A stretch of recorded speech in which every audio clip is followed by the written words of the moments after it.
while, but been a bit busy with other revamp stuff going on with the Commodore and the 1-tonner, as well as the sedan as well. So we've got some of our parts in. Done a little bit of the work. I've done one side of the car just to make sure I've got getting set up right and everything, just so it's not faffing around on the camera. I did have to wait for the lower Kingpin mount to come in. Now we've got that. That'll match up to our new steering arm. So yeah, between revamp stuff and just waiting for some things, it's been a little while. There is a little bit of footage which you can look at first, just going through some of the parts we got and doing some of the rear brakes and the axle seals and that kind of thing. So right, just thought I'd show you some of the parts that we've been waiting on. Some of the post around here's been a bit slow lately due to some COVID lockdowns and that kind of thing. This is our new steering arm. Goes on the driver's side. You can see they actually weld this joint in at the factory when they make it. Then it's all heat treated, etc. after that. We also ended up needing the lower Kingpin bearing carrier. One of them had been damaged at some stage, either caused by very worn out Kingpin bearing, or might have had a CV break at some stage. So we had to get a new one because the bearing wouldn't fit on there properly. So we're waiting on that, on the steering arm. We've got those now. The rear wheel bearings, we actually just sent the axles out and to someone we know with a big press, and they pressed the bearings for us. It's just a lot easier than trying to cut and grind them off and put them back on that way. Gone ahead and changed the tire ends on both ends. They're brand new. I did note they're actually greasable now. The ones that were in it didn't have grease nipples, so that's all ready to go. Right, then there's the tail shaft. We actually ended up going with the one-piece tail shaft. It did become standard on the later model Hiluxes, but on this model it was a two-piece. Those two-piece, the center bearing are prone to failing, and it also came down to cost pretty much. The tail shaft that was in it was completely there was no savable parts in it, and in the end it was going to be too expensive to do a two-piece tail shaft with the price of the center bearing, all the universal yokes and everything that you have to buy. So one-piece tail shaft. Like I say, they do change over to these later on in the Hilux models anyway, so it's not like we're doing something that the factory didn't do eventually. So that's a nice genuine hardy spicer unit, so that should give plenty of trouble-free miles.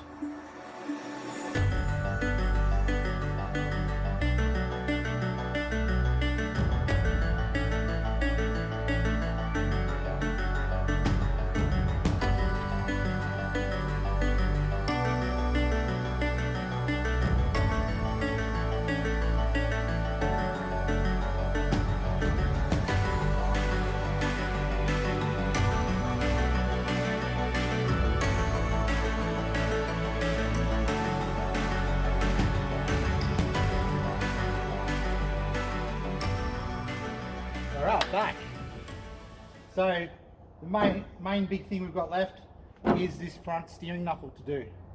Obviously the other side is exactly the same, but it's got a steering arm on this side. In actual fact, it has a steering arm on the other side as well, so there you go. So we've got the driver's side to do.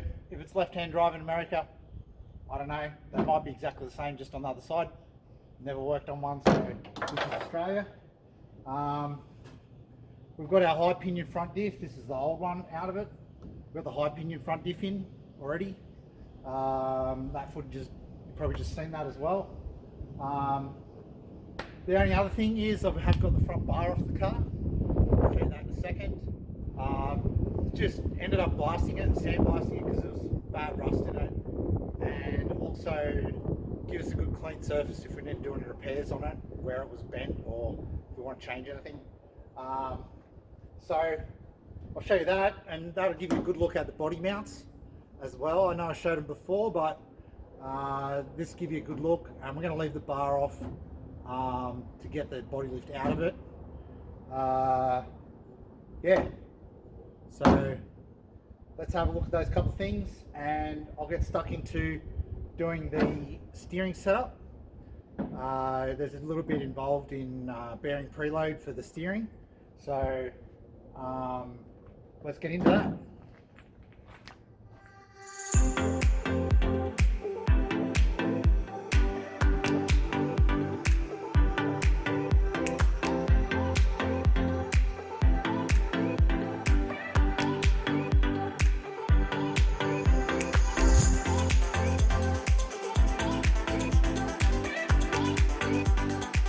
Alright, so you can see we've got the front bar off. Yeah, we're going to do a few cosmetic things too, like tidy the grill up, that kind of thing. Probably paint behind here black again, just so it looks decent. Obviously the bar mounts, you can see here the aluminium body blocks that were made up for it. They're going to come out, go back to just standard body mounts. It just creates unnecessary issues with body lifts. You know, look, if you're running a big enough tyre that you need it, fair enough, but yeah, we don't. So yeah, so anyway, back down here to our steering knuckle, and you can see I've got my wiper seals on here. They're just your standard ones. We've got the axle seal in, that's ready to go. We've got to pack the CV, get the bearings ready. So let's get into that.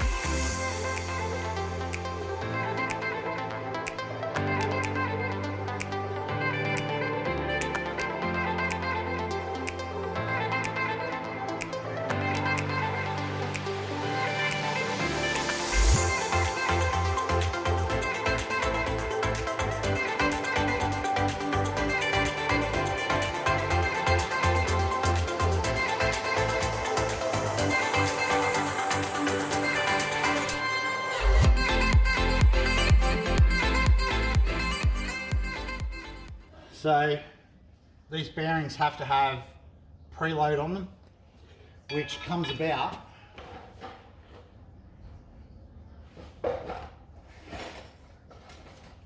with these shims. Now the other side, I've shimmed it slightly tighter because we are running a bigger tyre. There's nothing to say that that's a must. It just seems to be highly recommended to do so, and I can see why. Just because it doesn't allow as much movement in the hub, and the bigger tyre has some obviously larger dynamics going on. So on the other side I've done it a fraction tighter, and this side will do exactly the same. I've got some shims.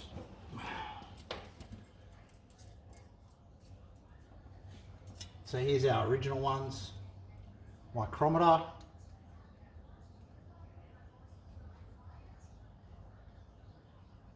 Just mic them up, measure up at just under 0.5 of a mil.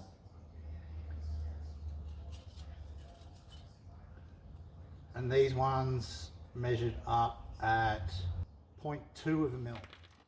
With the two together, we've come down about 0.3 in shim,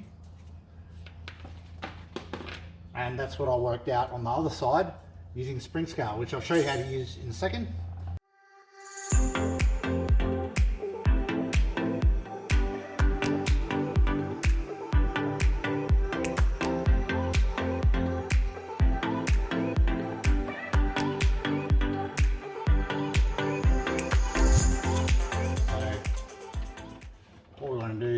onto the steering arm, like so. Now, we want our reading on here to be nice and smooth, so we've got to disregard the initial. So we want to get it moving and then read it. And I can tell you right then we were up around 20 something pounds, which is way too tight. So you can see we get that little jump before it moves. So what we want is the reading as it comes back down. So we're up towards 13, 14, I think. Let's see.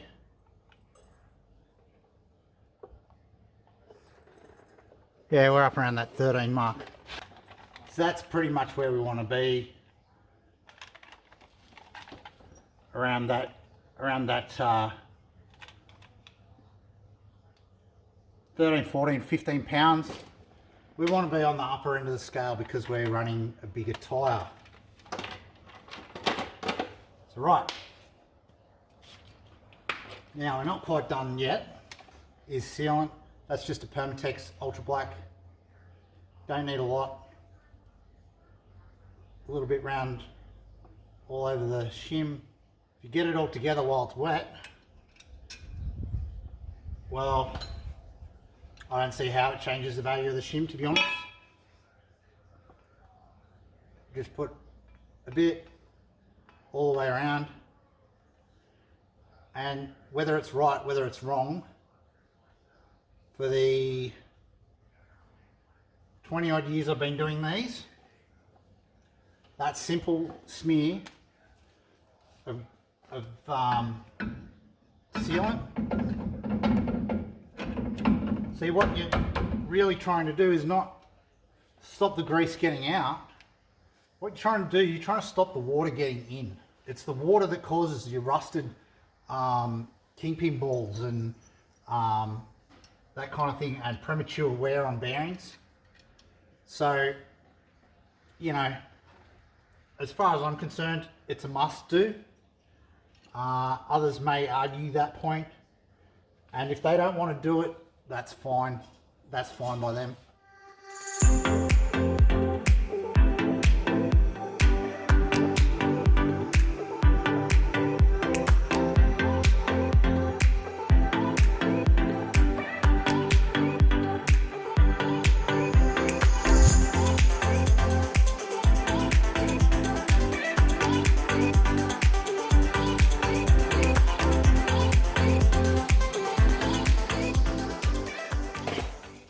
Gaskets and this seal.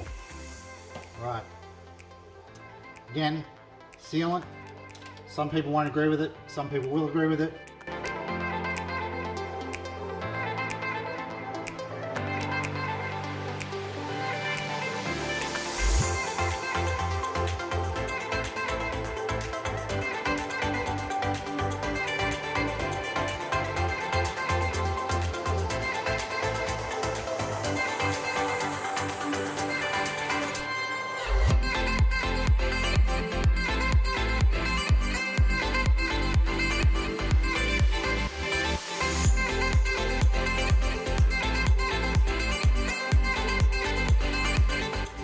So you want to get yourself a bit of wood.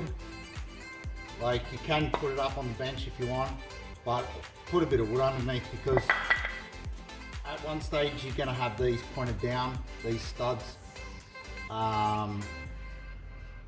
So you don't want to put holes in your bench, and we don't want to damage the ends of the studs here either.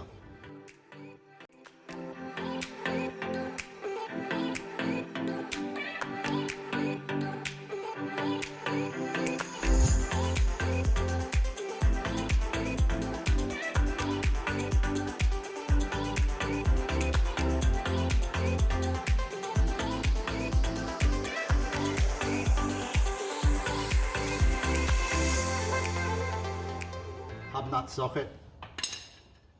If you own one of these cars, you're crazy not to own one.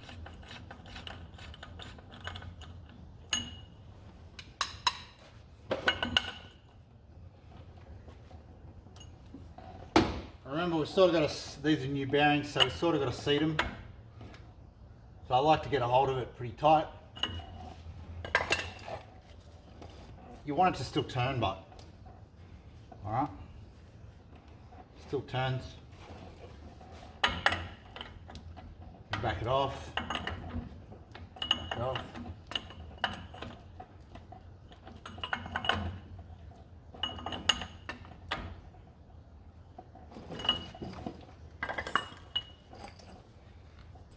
Now, a lot of people will tell you that's tightened. Sure, you've taken all the play out, but you're talking a much larger bearing than a caravan or a car.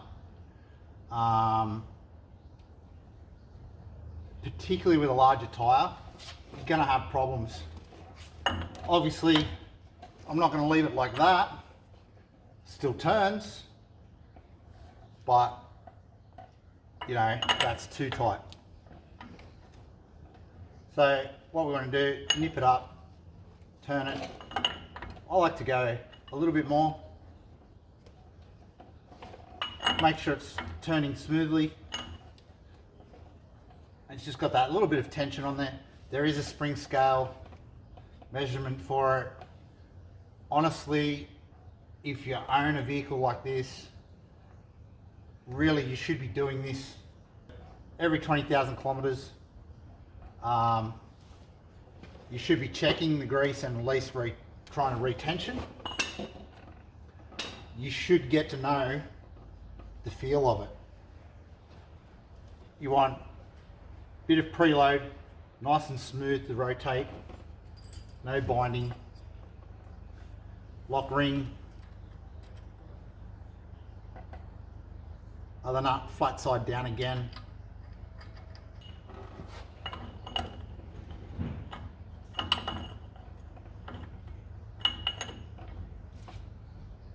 And this is a lock nut, so lock it up hard. Recheck this, nice and smooth, beautiful. Get yourself a screwdriver, and you can see in here. Not sure if you can see. The nuts are offset. You can see the one there. You want to push one that way, at least one tab that way over a flat, and pull one tab back out this way over the flat of the lock nut.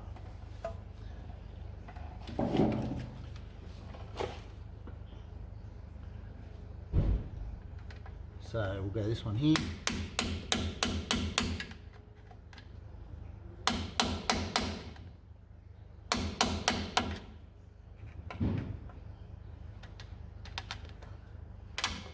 This one here.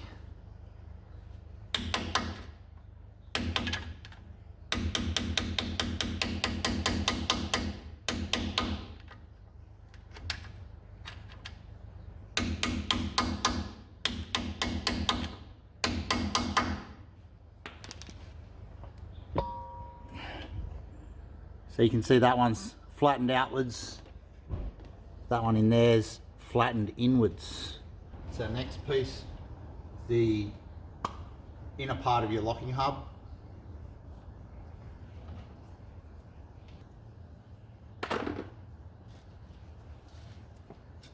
These special pliers, spoke about before, 8mm thread. Pull that out. Snap ring.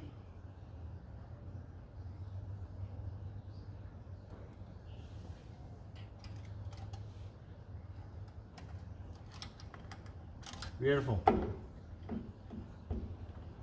Pull that back out. Then we are on to the locking hub. Now if you're really unlucky like I am, your locking hub's falling apart too.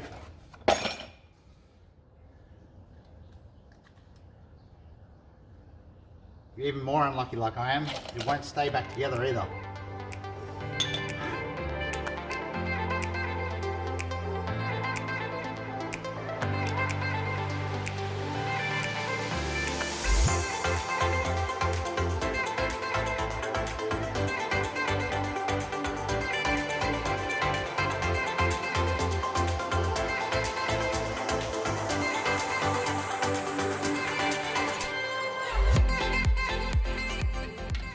crazy on them.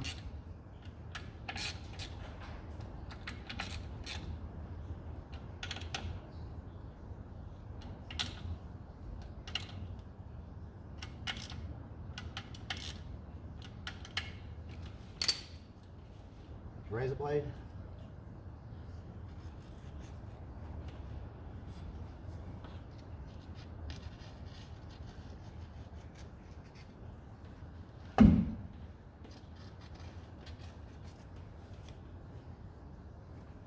Beautiful.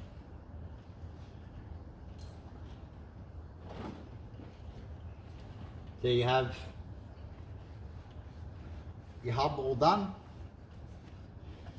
If you've got the other side done, you can lock that.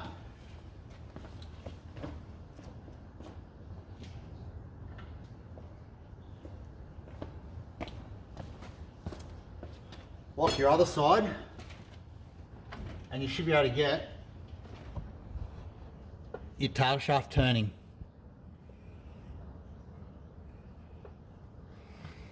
All right.